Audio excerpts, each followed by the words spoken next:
नमस्कार, मैं रवीश कुमार। राहुल गांधी बिहार की सभाओं में वोट चोरी को लेकर बोलने लगे हैं। पता नहीं आपने मेरा जो हरियाणा पे प्रेजेंटेशन था वो आपने देखा या नहीं देखा, लेकिन केवल वोट चोरी पर नहीं बोल रहे हैं, यूनिवर्सिटी पर भी काफी फोकस कर रहे हैं।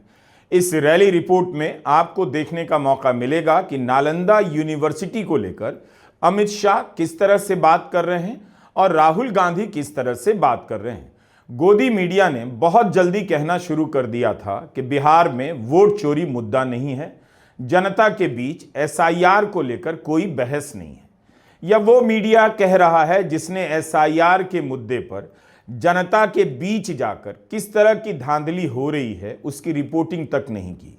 उस वक्त भी नहीं जिस वक्त सुप्रीम कोर्ट में विपक्ष के नेता लगातार चुनाव आयोग के दावों को एक्सपोज कर रहे थे। 24 घंटा मीडिया मुझे गाली देगा, 24 घंटा मीडिया मुझे गाली देगा। मैंने हरियाणा के बारे में साफ मीडिया के सामने बोला कि वोट चोरी हो रही है, 25 लाख फर्जी वोटर हैं। ब्राजील की औरत का नाम वोटर लिस्ट पे है, मीडिया के मुंह से चू नहीं निकला, चू तक नहीं निकला। जो हो रहा है सोशल मीडिया पे हो रहा है, तो ये है सच्चाई। ऐसा लगता है कि राहुल गांधी बिहार में वोट चोरी के मुद्दे पर फिर से लौट आए हैं। 5 नवंबर की प्रेस कॉन्फ्रेंस के बाद बिहार की जनता के बीच महाराष्ट्र, हरियाणा, कर्नाटका के बारे में बात करने लगे हैं और अपनी प्रेस कॉन्फ्रेंस के बारे में विस्तार से बता रहे हैं। कहना मुश्किल है कि बिहार की जनता के बीच ये मुद्दा कितना पहुंच रहा है, लेकिन राहुल गांधी ने लगता है जिद ठान ली है कि इस मुद्दे को बार बार जनता के बीच ले जाते रहेंगे। कुछ साल पहले अमित शाह ने बयान दिया, एक बार नहीं अनेक बार, कि अब बीजेपी की सरकार 40-50 साल चलेगी। हाँ, और मैं सोच रहा था कि यह व्यक्ति कैसे कह सकता है, इसको कैसे मालूम कि बीजेपी की सरकार 40-50 साल चलेगी। हम सब राजनेता हैं, जनता क्या करेगी, जनता के दिल में क्या होता है, जनता ही जानती है। तो ऐसा बयान देना कि अब हमारी सरकार 40-50 साल चलेगी, यह अजीब सा बयान है। और उस टाइम मैंने सोचा था कि इसको कैसे मालूम कि 40-50 साल के लिए सरकार चलेगी। और अब सच्चाई पूरे देश के सामने आ गई है।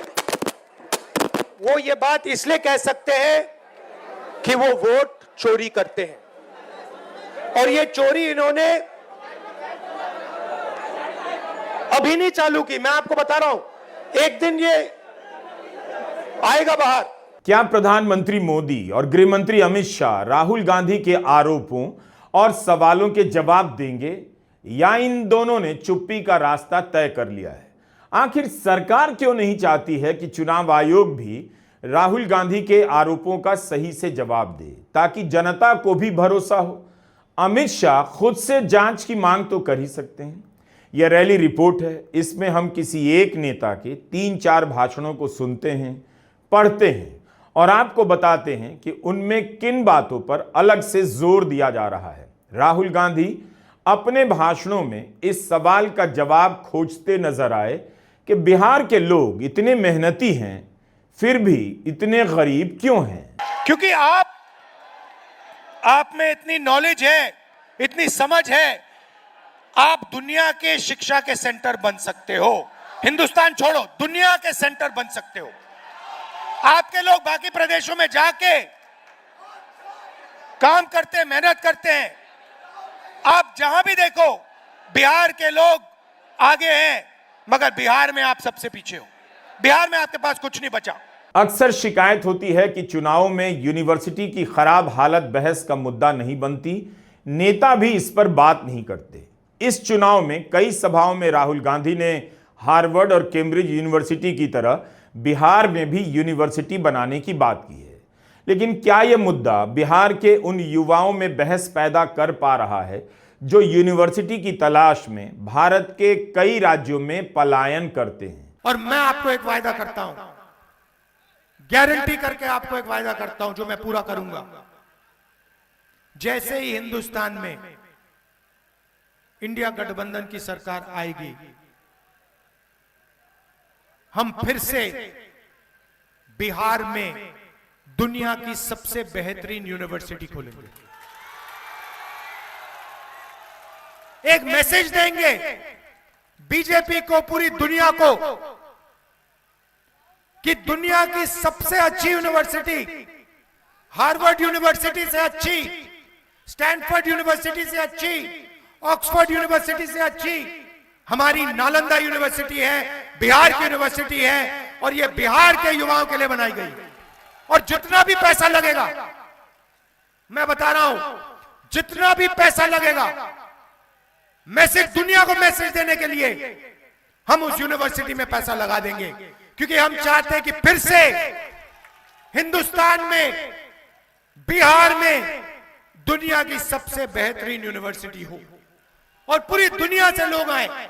राहुल गांधी नालंदा यूनिवर्सिटी की बात कर रहे हैं और अमित शाह भी कर रहे हैं।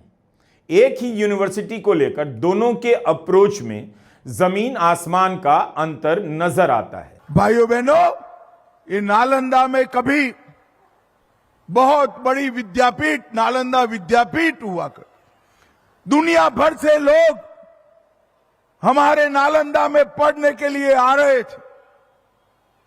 बख्तियार खिलजी ने ये विद्यापीठ को तोड़ने का काम किया, मगर नरेंद्र मोदी जी ने 12वीं सदी में टूटी हुई नालंदा विद्यापीठ को फिर से बनाकर नालंदा के गौरव को जीवित करने का काम किया। और मैं आज यहां डंके की चोट पर कहता हूं कि अब 100 बख्तियार खिलजी आएंगे तो भी हमारी नालंदा विद्यापीठ को कोई तोड़ नहीं पाएगा, तोड़ नहीं पाएगा। जवाब इतना देना था कि 20 साल में नीतीश कुमार और 10 साल में नरेंद्र मोदी के शासनकाल में बिहार की यूनिवर्सिटी के स्तर में सुधार क्यों नहीं हुआ। लेकिन अमित शाह 100 बख्तियार खिलजी की बात करने लग गए, भावुकता के अलग स्तर पर चले गए। पता चलता है कि नारेबाजी से ज्यादा कुछ नहीं। यही नारे बिहार के चुनाव में बीजेपी के नेता पहले भी लगा चुके हैं। अमित शाह को यह बताना चाहिए था कि आज नालंदा यूनिवर्सिटी की क्या हालत है। क्या वाकई इस यूनिवर्सिटी का गौरव जीवित किया जा चुका है जिसका दावा अमित शाह कर रहे हैं? क्या आज बिहार का युवा इस यूनिवर्सिटी को लेकर अपने भविष्य के सपने देख सकता है? यूपीए की सरकार थी, हमने नालंदा यूनिवर्सिटी को फिर से खड़ा करने की कोशिश की, पैसा डाला, इंटरनेशनल सबसे हाई क्वालिटी के लोगों को हमने इकट्ठा किया। नरेंद्र मोदी की सरकार ने नालंदा यूनिवर्सिटी का सपना रद्द कर दिया, खत्म कर दिया, बंद करवा दिया और आपको पेपर लिख दिया। ईमानदार बिहार के युवा पढ़ाई करते हैं, बेईमान स्टूडेंट्स पैसा देकर पेपर खरीदते हैं। फायदा किसको होता है? जो बेईमानी करता है। और जो ईमानदारी से पढ़ाई करता है उसको कुछ नहीं मिलता इस बिहार में। वो मजदूरी करता है, उसके पापा, उसकी मां लाखों रुपए देती है कॉलेज के लिए, एग्जाम देने के लिए, ट्यूशन के लिए, और फिर आखिरी मिनट उसको पता लगता है कि भैया पेपर लीक हो गया, पेपर चोरी हो गया। बिहार में ईमानदार स्टूडेंट्स के लिए कुछ नहीं बचा और वो जाके मजदूरी करता है। मैं आपको एक गारंटी देता हूं, सबसे पहली गारंटी, बिहार की सरकार शिक्षा पे फोकस करेगी। 20 साल कम समय नहीं होता। 20 साल में कम से कम पटना यूनिवर्सिटी को चमकाया जा सकता था, लेकिन इस यूनिवर्सिटी के बाद भी पटना के युवा 12वीं के बाद दिल्ली, बनारस, बेंगलुरु पलायन करने लग जाते हैं। नीतीश कुमार या एनडीए के नेताओं को यूनिवर्सिटी के मसले पर जवाब देना चाहिए, ताकि पता चले कि बिहार में यूनिवर्सिटी को लेकर कितना काम हुआ है। पूरा बिहार कोचिंग सेंटर के भरोसे बैठा है। स्थानीय अखबारों को सर्च कीजिए, भारी संख्या में शिक्षकों की कमी की खबरें मिल जाती हैं। बिहार में हार्वर्ड, कैम्ब्रिज खोलना आसान नहीं है, लेकिन जो यूनिवर्सिटी हैं पहले से, उन्हें तो बेहतर किया ही जा सकता था। इसी साल अप्रैल की खबर है, जेपी यूनिवर्सिटी ने वित्त वर्ष 2025-26 के लिए 884 करोड़ के घाटे के बजट को मंजूरी दी है। इस बजट में सैलरी, पेंशन और अन्य खर्चे शामिल हैं। टाइम्स ऑफ इंडिया में यूनिवर्सिटी के वाइस चांसलर परमेंद्र कुमार वाजपेयी का बयान छपा है कि पिछले कुछ वर्षों में अकादमिक सेशन देरी से शुरू हुआ। इसका छात्रों के भविष्य पर भी बुरा असर पड़ा और यूनिवर्सिटी की साख पर भी। हायर एजुकेशन की बात करेंगे तो हमारे बिहार में हायर एजुकेशन की ये हालत है कि 5 साल में बीए होता है। मैं गोपालगंज बिहार से आता हूँ। हमारे यहाँ सारण कमिश्नरी में छपरा जिला आता है। छपरा में एक जेपी यूनिवर्सिटी है जहाँ पर 5 साल में बीए कंप्लीट होती है। लोग कहते हैं आप छपरा से आपने बीए किया है, अच्छा तब तो नौकरी नहीं मिलेगी। एक तो बेरोजगारी की हालत पूरे देश में वैसी ही है। पूरा का पूरा सिस्टमेटिक अटैक हुआ है बिहार के छात्रों पे। एनआईआरएफ की रैंकिंग में बिहार की यूनिवर्सिटी का स्थान कहीं से भी अच्छा नजर नहीं आता। प्रधानमंत्री मोदी ने भी इसी पटना से इंस्टीट्यूट ऑफ एमिनेंस की बात की थी, लेकिन उनका भी क्या हाल है, कम से कम उन्हें बताना चाहिए। 2017 में नीतीश कुमार ने हाथ जोड़कर पटना यूनिवर्सिटी को उनसे सेंट्रल यूनिवर्सिटी बनाने की मांग की, तो वहीं पर भरी सभा में प्रधानमंत्री मोदी ने कह दिया, सेंट्रल यूनिवर्सिटी पुरानी बात है। मैं हाथ जोड़कर प्रार्थना करूंगा कि थोड़ी कृपा करिए और पटना विश्वविद्यालय को केंद्रीय विश्वविद्यालय का दर्जा प्रदान कर दीजिए। नीतीश जी ने बड़े विस्तार से एक विषय को बड़ा आग्रह से रखा और आपने भी बड़ी ताकत दी उसको तालियां बजा बजा करके।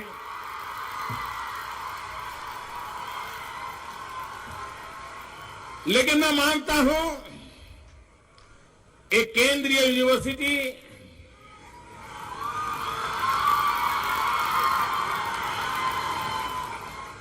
ये बीते हुए कल की बात है। पटना यूनिवर्सिटी में प्रिंसिपल की नियुक्ति में इतनी पैरवी और सिफारिश होने लगी कि लॉटरी से नियुक्ति का तरीका निकाला गया। साइंस कॉलेज की प्रिंसिपल के पद पर होम साइंस के टीचर को नियुक्त किया गया। अलका यादव होम साइंस पढ़ाती रही और साइंस कॉलेज की प्रिंसिपल बना दी गई। भागलपुर में राहुल गांधी यूनिवर्सिटी पर बोल रहे थे तो हमें लगा जरा भागलपुर की तिलका मांझी यूनिवर्सिटी को लेकर ही क्या खबरें छपी हैं उसे ही सर्च कर लेते हैं। एक खबर मिली कि इसी जनवरी की खबर है कि 148 गेस्ट टीचर की नियुक्ति के आवेदन मांगे गए। इसका मतलब है वहां 148 शिक्षकों के पद खाली हैं। परमानेंट शिक्षकों की जगह गेस्ट टीचर से काम चलाया जा रहा है। एक खबर हमें यह भी मिली कि एबीवीपी ने 1 महीना पहले इस यूनिवर्सिटी में बड़ा आंदोलन किया। उनका आरोप था कि टीएमबीयू में पढ़ाई करने वाले हजारों छात्र छात्राओं को ना तो समय पर प्रमाण पत्र मिल रहा है, ना ही क्लासरूम में बुनियादी सुविधाएं दी जा रही हैं। कक्षाओं में बिजली, पंखे तक की व्यवस्था नहीं है। पैसे लेकर कुछ छात्रों को डिग्री या मूल प्रमाण पत्र उपलब्ध कराया जा रहा है। इसी यूनिवर्सिटी की लाइब्रेरी से 10 लाख के पंखे, कंप्यूटर, फ्रिज, इन्वर्टर, बैटरी सब चोरी हो गई, खबर छपी है। बिहार के चुनावों में यूनिवर्सिटी की बात होती भी है तो चलते फिरते, लेकिन राहुल गांधी इसे बहस के केंद्र में लाने की कोशिश करते नजर आए। यह नहीं कह सकते कि बिहार की सभाओं में बैठे लोगों को पता नहीं है कि अच्छी यूनिवर्सिटी उनके बच्चे के जीवन में क्या बदलाव करेगी। यह वो राज्य है जो अच्छी यूनिवर्सिटी की तलाश में 12वीं पास करते ही अपने बच्चों की अटैची पैक कर देता है और बाहर भेज देता है। तो लोगों को अंदाजा तो होगा कि एक अच्छा कॉलेज और एक अच्छी यूनिवर्सिटी उनके बच्चों के लिए कितना जरूरी है।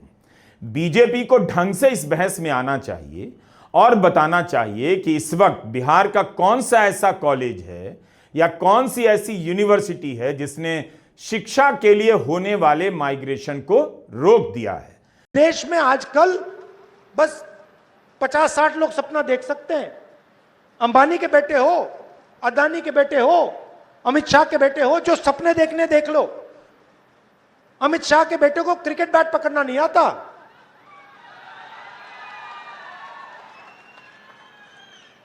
रन लेना तो छोड़ दो, मगर है वो क्रिकेट का चीफ। पूरी क्रिकेट कंट्रोल कर रखी है। क्यों कर रखी है? पैसा। बिहार में कांग्रेस 60 से अधिक सीटों पर चुनाव लड़ रही है। कांग्रेस का प्रदर्शन ही तय करेगा कि महागठबंधन की सरकार बनेगी या नहीं। तेजस्वी यादव तुरंत नौकरी देने की बात करते हैं। राहुल गांधी नौकरी से पहले पढ़ाई के स्तर की बात करते हैं। राजनीति में शिक्षा पर बात होनी चाहिए। बात होगी तभी कांग्रेस की भी जवाबदेही तय होगी और नीतीश कुमार से लेकर मोदी सरकार की भी। नरेंद्र मोदी बिहार आए और उन्होंने आपसे क्या बोला? उन्होंने आपसे बोला कि बीजेपी की सरकार ने डेटा का दाम इतना कम कर दिया है कि आप रील बना सकते हो। आप रील बना सकते हो, आप इंस्टाग्राम पे फोटो देख सकते हो, आप फेसबुक पे जा सकते हो। भाई और बहनों, रील बनाने से, इंस्टाग्राम पे फोटो देखने से, सेल्फी लेने से आपके जेब में पैसा आता है क्या? भाई और बहनों, जब आप सेल्फी लेते हो, अपने दोस्त को भेजते हो, जब आप इंस्टाग्राम पे जाते हो, जब आप फेसबुक पे जाते हो, तो पैसा जियो का बनता है, बिहार की जनता का नहीं बनता है, अंबानी का पैसा बनता है। भाई और बहनों, नरेंद्र मोदी जी ने आपसे रोजगार की बात नहीं की। आपसे कहते हैं आपको हमने इंस्टाग्राम दिया, डेटा का दाम कम किया। अब सच्चाई सुनिए, ये इंस्टाग्राम जो है, ये रील्स जो है, ये फेसबुक जो है, ये आपके ध्यान को भटकाने का तरीका है, आपके ध्यान को इधर उधर ले जाने का तरीका है। ये सारे के सारे 21वीं सदी का नशा है, नया नशा है, ये 21वीं सदी का नशा है। सही बोल रहा हूं? और प्रधानमंत्री आपको रोजगार नहीं दे रहा है। अगर ये आपको रोजगार देता, अगर ये आपको अस्पताल देता, अगर ये पेपर लीक को हटाते, लोगों को जेल में डालते और फिर कहते कि हमने डेटा आपको दे दिया, कम दाम पे दे दिया, तब भी ठीक होता, क्योंकि आपके पास रोजगार होता, आपके जेब में पैसा होता, आपके प्यारे बिहार में अस्पताल होता, कॉलेजेस होते, यूनिवर्सिटीज होते। नरेंद्र मोदी, नीतीश ने कॉलेजेस और यूनिवर्सिटीज प्राइवेटाइज कर दिए, अस्पताल प्राइवेटाइज कर दिए, रोजगार छीन दिया, आपको मजदूर बना दिया और फिर यहां आके आपको भाषण देते हैं। मीडिया को भी बिहार के कॉलेजों की पढ़ाई पर रिपोर्ट करनी चाहिए। उन्हें बताना चाहिए कि आज की तारीख में वे किस कॉलेज में अपने बच्चों का एडमिशन बिहार में कराना चाहेंगे, कौन सा कॉलेज उन्हें प्रभावित कर रहा है। ज्यादातर गोदी मीडिया के एंकर पुल पुलिया दिखा रहे हैं। इससे कोई भी इनकार नहीं कर रहा कि नीतीश कुमार के दौर में सड़कें नहीं बनी, बल्कि उनका स्तर भी सुधरा है।